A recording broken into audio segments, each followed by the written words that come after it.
what is, quite frankly, one of the more difficult periods of history, as well as one of the more difficult texts in the whole Old Testament, because there's not a lot of mountain peak hope and positivity coming out of the book of Jeremiah. Well, I would say Isaiah is a master of being a truth teller when things are difficult, but then leaving you believing and remembering God's love. And it's not that Jeremiah isn't a master of that, but compared to these beautiful flowing passages with Isaiah, Jeremiah knows the same God and he's teaching the same God. But it's just this is a really difficult time where destruction is coming and people are really rejecting God, and he's got to tell the truth about that. Yeah, he can't be preaching, eat, drink, and be merry. Like, he needs to bring the hammer down. Like, you guys have been breaking the covenant again and again.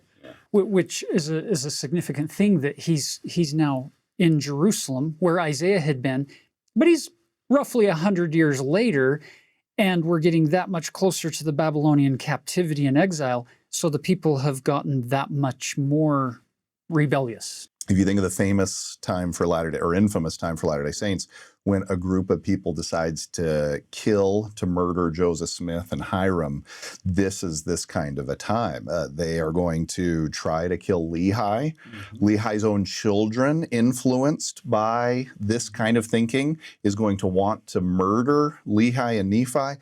And Jeremiah has to deal with threats to his life from his own people who is trying to help. And so, as difficult as our world can be right now, this is a unique time. And so if you hear Jeremiah being a little strong, and by the way, Jeremiah may be listening up in heaven going, no, I think you got me wrong. Don't misrepresent me. But anyway, this beautiful literature and powerful sacred literature.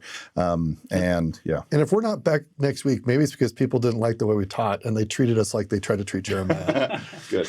That's actually a really good point, Shon, is sometimes if we're not careful, we'll put the situation of the prophet onto the prophet's shoulders and judge him harshly because of it.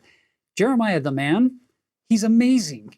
So if we look at the timeline, you have Babylon coming to town for the first time in a major way, carrying away Jehoiakim and many of the elite in Jerusalem into Babylon for the first wave, putting then Zedekiah on the throne.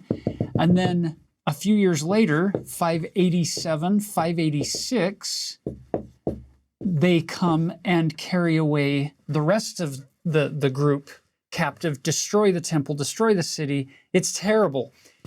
So Jeremiah has the distinct position of being a prophet who actually is living back here, and he's making prophecies about what's going to happen if they don't repent. He's living to see all of these events in Jerusalem. He didn't get to leave like Lehi and Nephi did. He's there. He's in the throes of it, being abused by his own people for making these prophecies.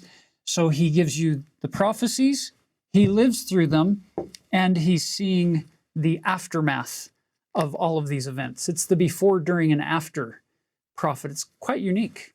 Agreed. So, and we just aren't as familiar with these sections as Latter-day Saints, right? And so it's really important to spend some time here, but it's a little bit of foreign territory for us to work in these chapters. So let's talk about the man himself. What do we know about him, who he is, his prophetic calling here in chapter 1? I like his name. His name means Jehovah will exalt. You get words like Ram, like the Rami Umptum in the Book of Mormon. Ram means high, lifted up, exalted, lofty. Abraham, his original name was Ab-Ram, exalted father. So Jeremiah's name is an expression of what Jehovah does for us. And I can imagine Jeremiah feeling despondent that here his name represents what God can offer people. He can exalt you and lift you up. And instead, because of your choices, you guys have walked away from God, and therefore you have walked into the valley of death and darkness. So you watch loved ones who just make unhealthy choices because they are relying on things that are inconsistent. And I watch myself do that, by the way, as well. And that's challenging because you love them so much, not that you want them to make the choices you want them to make, you want them to have joy in their lives. And I think this is the case for Jeremiah. He has no desire to constrain or control anyone. He wants them to have joy. And he's trying to say, look, this isn't working. You need to point here. And there's going to be some great verses in this section. So I'll say another thing about Jeremiah. This is one where we know he comes from a priestly family. And so he comes from those descendants of Aaron, right? And so he has his own Levitical priesthood authority, you might say. And then, as Joseph Smith and others have taught, this idea that these prophets have Melchizedek authority. They've got high levels of priesthood authority. Adding to that, part of the role of these priests anciently was not only to engage in the rituals and protect sacred space, but was to teach people the law, the covenantal fidelity, covenantal faithfulness. And you see this coming through with Jeremiah, where he's even complaining about the other priests not teaching the law of Moses. It reminds me of Abinadi going to the priests under King Noah, who were supposed to be teaching the fullness of the truth to draw people into Jesus. Jeremiah is dealing with a very similar situation as is Abinadi, where you have wicked people being led by wicked kings with priests who are not fully teaching what they should be teaching. Just the lament. And they're using scripture to justify it. Abinadi is such a great example because they're like, no, we actually fit Isaiah's teachings. What are you accusing us of? And he's like, can we look at the 10 Commandments? Can we talk about holiness, right? Now let's just turn the page from, speaking anachronistically, from Isaiah 52. Let's read Isaiah 53, right? And so they're missing it. And I would say Laman and Lemuel are a great example of this. They have even interpreted past events. They are probably relying on Isaiah in different ways, where they're saying, no, we know from Isaiah's time, this temple is not destroyed. God protects this temple. And if you have faith, then you're not going to believe the words of Jeremiah. He is the one who's deceiving you. And we know, look at what happened in Isaiah's day. And anybody who's speaking, and by the way, another consistent message that the prophets have given often is don't make these foreign alliances. And then Jeremiah comes along and says, you need to submit to the Babylonians, actually. And they're like, what? This is not the way it works, which I love that prophets give the message appropriate for their time.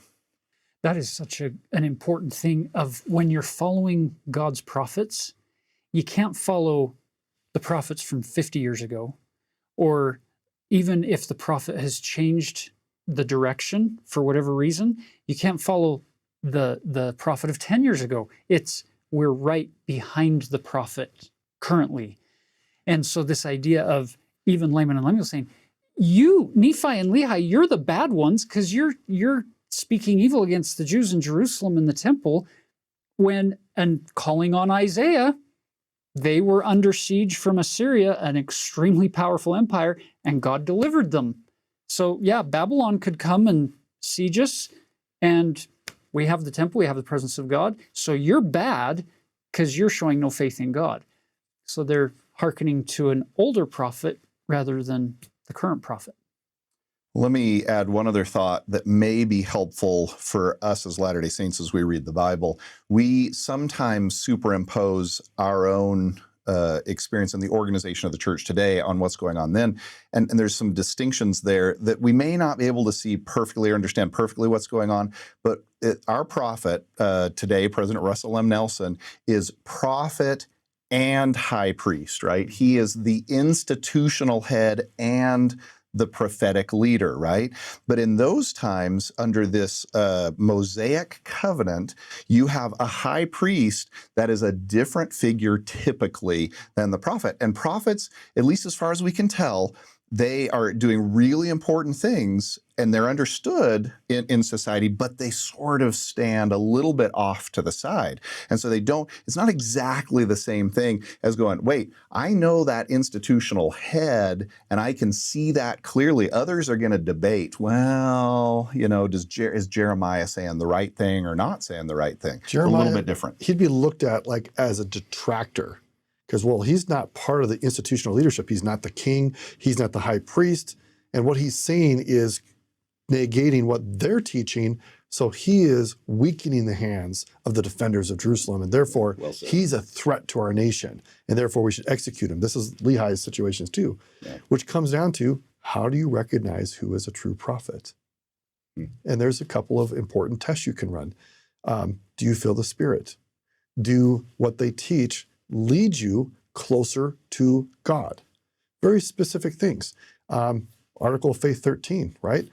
Do you find more truth, light, joy, happiness? Do we seek after the things that are good? Now, Jeremiah is preaching hard things, but ultimately for the salvation of the people. So you're exactly right that we shouldn't say, well, gosh, how could anybody have rejected Jeremiah?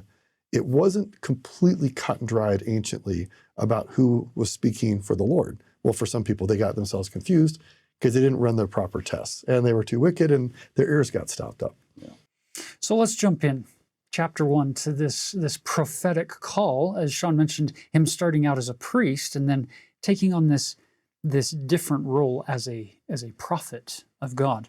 Let me give a quick sort of overview where we are historically in chapter 1. Chapters 1 through 6 are prophecies given under King Josiah. And this is righteous King Josiah for the most part. According to the biblical text, he is sort of the best of the best as far as the Judite kings go. I'm sort of a fan of Hezekiah, by the way, but Josiah gets a lot of acclaim. He's prophesied of in advance. So this is a very righteous king, and they are aligned really well, Jeremiah and Josiah are, even though the people are really struggling. That's not going to last forever. Josiah rules for about 31 years. Then you're going to get Jehoiakim. That's chapters 7 through 20. And that he has about an 11-year reign. Jehoiakim. And then chapters 21 through 38, that's Zedekiah. And then that's a figure we're familiar with because as Latter-day Saints of the Book of Mormon. And there are a couple of other figures in here that rule just for 3 months, by the way. So this is a very important name, obviously, as he said, with the Book of Mormon, because that's associated with Mulek, the son that isn't recorded in the Bible, because according to the Bible, all of his sons are killed. And then he's blinded and taken into Babylon. But apparently there was a younger son who got taken away, named Mulek, who becomes the father of all of the Mulekites that join up with the Nephites later on. Also significant is the fact that Zedekiah happens to be the very last Davidic king in the long line of kings over the house of Judah. He's the last one. After him, we can come back to Jerusalem. We're going to rebuild the temple, but we never restore the throne until Jesus comes, and they didn't recognize... It's a different kind of throne. They didn't recognize that kind of Davidic king. Tyler mentioned Mulek. It's sort of fun that the word for king in Hebrew is melech. And so one of the ways of understanding that name Mulek is it's a diminutive of melech, the little king, right? Or the child king, so to speak. And that's just, we don't know that for sure, but that's an interesting possibility to consider. So let's finish off these chapters. 39 through 45 are going to be after the fall of Jerusalem, so post 586. And then 46 through 51 are prophecies against foreign nations. This is like that section in Isaiah where he just sort of, God is the God of all. It's not just the God of Judah or of Israel. And so he's going to speak to and for and about foreign nations as well. And then there is the final chapter is 52. It's a conclusion.